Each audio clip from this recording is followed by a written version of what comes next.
ওরে বাবা রে, কেউ আমাকে শাকচুন্নির হাত থেকে বাঁচা, মরে গেলাম রে। কি বলছো এসব? তুমি তো আমার বর হবে, আমার সুন্দর বর। কত সুন্দর লাগছে তোমায়।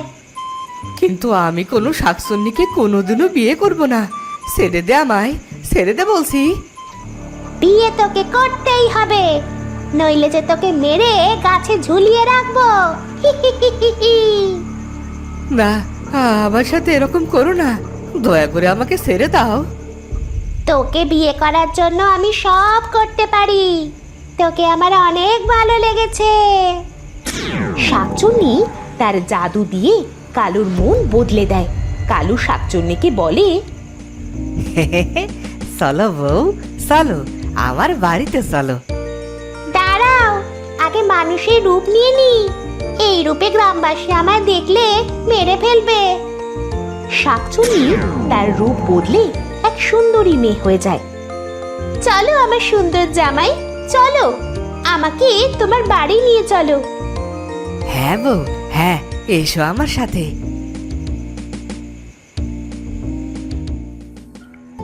কালু তার শাকচুন্নি বউকে নিয়ে বাড়িতে যায়। মা, ও মা, কোথায় তুমি? তাড়াতাড়ি বাইরে এসো। কি হয়েছে? এত রাতে ডাকছিস কেন রে? বাইরে এসে দেখে যাও, কালু মামা, কালু মামা। আরে এত মামা না করে বল কি হয়েছে? আরে আমি মামা করিনি, আমি মামা বলেছি। দেখ সাদিয়া, এত রাতে মাথাটা নষ্ট করিস না, তুই তো মামাই বলছিস। মা, তুমি কি বয়রা হয়ে গেছো? আমি মামার কথা বলছি, তোমাকে না। যাই হোক, মামা বিয়ে করে নিয়ে এসেছে, দেখে যাও। কি যাতা বকছিস? তোর কালু মামা বিয়ে করতে যাবে কোন দুঃখে? হ্যাঁ আপা, আমি বিয়ে করেছি, এই হলো আমার বউ। এরপর থেকে শাকচুন্নি কালুর বাসায় থাকতে শুরু করে।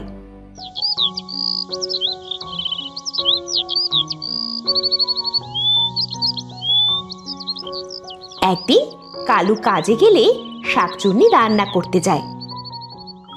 মানুষেরা কি বোকা? এত কিছু দিয়ে রান্না করতে হয় নাকি?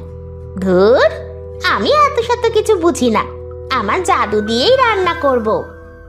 এই বলে শাকচুন্নি বউ তার জাদু দিয়ে রান্না করে। এদিকে হামিদা বানু রান্নাঘরে আসে। আরে এ কি আজব কাণ্ড! এতটুকু সময়ের মধ্যে রান্না কি করে সম্ভব? শাকচুন্নির কাছে সবই সম্ভব আপা। হ্যাঁ, তুমি ঠিকই বলেছ, শাকচুন্নির মতো কাজে তুমি করো। এরপর হামিদা বানু কালুর বউকে জামা কাপড় কাচাতে পাঠায়। হায় রে কপাল, শেষ পর্যন্ত এসব পরিষ্কার করতে হবে। কেন যে বিয়েটা করলাম? এই বলে শাকচুন্নি বউ তার হাত দিয়ে 1 সেকেন্ডের মধ্যে সব কাপড় চোপড় পরিষ্কার করে ফেলে।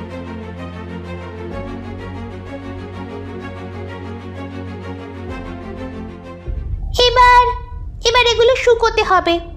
একটা ফুঁ দিলেই সব শুকিয়ে যাবে। শাকচুন্নি বউ একটা ফুঁ দিয়ে সব কাপড় চোপড় শুকিয়ে ফেলে।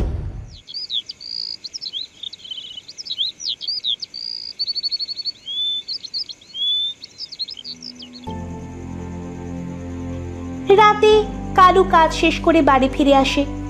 কালু বাড়িতে এসে তার মাথার আলগা চুল খুলে রেখে বিছানায় যায়। শাকচুন্নি বউ বিছানা থেকে এসব দেখতে পায় আর বলে, তো তুমি তাহলে টেকো? হ্যাঁ, কেন, কি হয়েছে? হায় হায় হায় হায়, আমার তো দেখছি কপালটাই খারাপ। শেষে কি এটা দেখারই বাকি ছিল?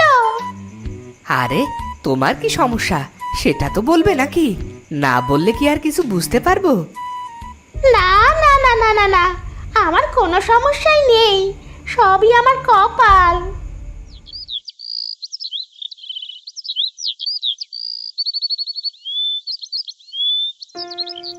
পরের দিন সকালবেলা হামিদা বানু তার মেয়েকে বলল, সাদিয়া, আরে এই সাদিয়া, কোথায় তুই? কি হয়েছে মা? এই তো আমি। এই নে মাছ, এগুলো তোর মামিকে দিয়ে বল কুটে দিতে। সাদিয়া তার মার কথা মতো শাকচুন্নি বউয়ের কাছে মাছ নিয়ে যায়। শাকচুন্নি বউ মাছ পেয়ে অনেক খুশি হয়। যাক বাবা, কতদিন ধরে কাঁচা মাছ খাই না, এবার তাহলে ইচ্ছেটা পূরণ হবে। মামি, তুমি মাছগুলো কাটো, আমি ছাই নিয়ে আসছি। এই বলে সাদিয়া চলে গেল। এদিকে একলা ঘরে শাকচুন্নি বউ মাছ কাটছিল। আশেপাশে তো কেউ নেই, এবার যতটা পারি কাঁচা মাছ খেয়ে নি, পরে আর নাও খেতে পারি। এই বলে শাকচুন্নি বউ কাঁচা মাছ খেতে থাকে।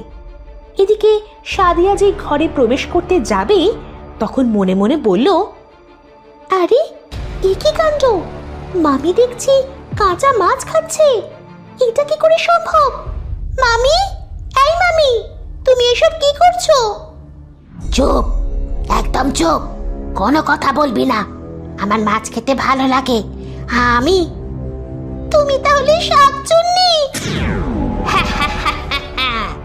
আরে আরে, আমি শাকচুন্নি। আর কথা বলিস না, আমি মাছগুলো খেয়ে নি। কিন্তু তুমি যে শাকচুন্নি, এটা জানলে মামা তো তোমার সাথে আর সংসার করবে না। করলে করুক, না করলে না। ওই টেকোর সাথে আমিও সংসার করতে চাই না। ভেবেছিলাম শাকচুন্নি হয়ে একটা সুন্দর লোককে নিজের বর হিসেবে পাবো।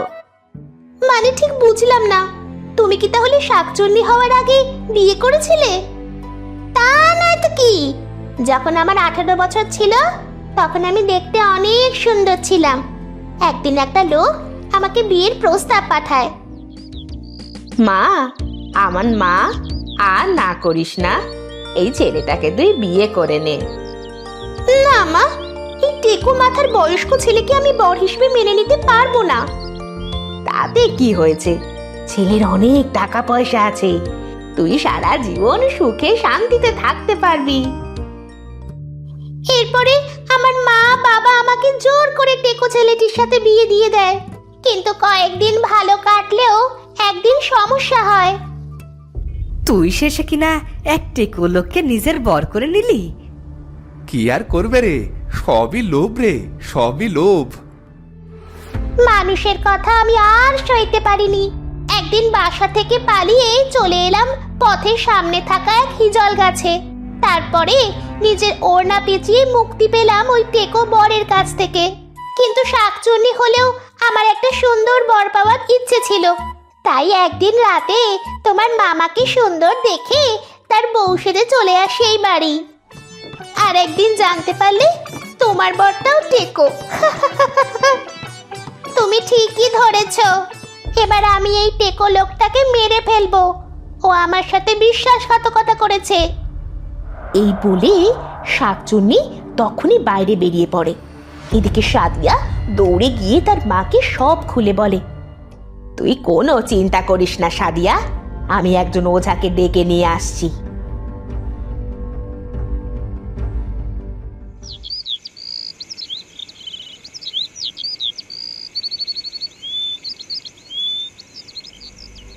সাদিয়ার মা একজন ওঝাকে নিয়ে আসে। ওই শাকচুন্নির অনেক ক্ষমতা মা জননী, এটাকে তাড়ানো সহজ হবে না।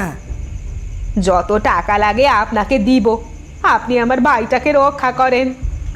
ওঝা মন্ত্র পড়া শুরু করে, আর শাকচুন্নি বউ ওঝার সামনে মানুষের রূপ থেকে শাকচুন্নিতে রূপ নেয়। তো তোকে আমি ছাড়বো না, আমাকে বাধা দেবার ফল তুই নিশ্চয়ই পাবি। তোর সাহস তো কম না, আমাকে ভয় দেখাস, তোকে এখন আগুন বান মারবো। এই বলে ওঝা আগুন বান শাকচুন্নির দিকে মারে। আর তখনই অনেক জোরে বৃষ্টি হওয়া শুরু হয়। এদিকে বৃষ্টির পানিতে ওঝার মুখমণ্ডল অনেক সুন্দর হয়ে যায়। আরে বাহ, ওঝাকে তো দেখছি অনেক সুন্দর লাগছে। এটাকে আমার বর করে নিলে আমার আর জীবনে কোনো আফসোস থাকবে না। বাঁচাও, আমাকে কেউ এই শাকচুন্নির হাত থেকে বাঁচাও, নিয়ে গেল আমাকে, নিয়ে গেল, বাঁচাও। যা বাবা, এ কি হলো? শেষে দেখছি শাকচুন্নিটা ও যাকেই নিজের বর করে নিল। এবার তাহলে শাকচুন্নিটা টেকো বর থেকে মুক্তি পেল। তো বন্ধুরা, ভিডিওটি কেমন লাগলো? যদি ভালো লাগে চ্যানেলটি সাবস্ক্রাইব করে বেল আইকনটি বাজিয়ে দিও। দেখা হচ্ছে পরের ভিডিওতে। ধন্যবাদ।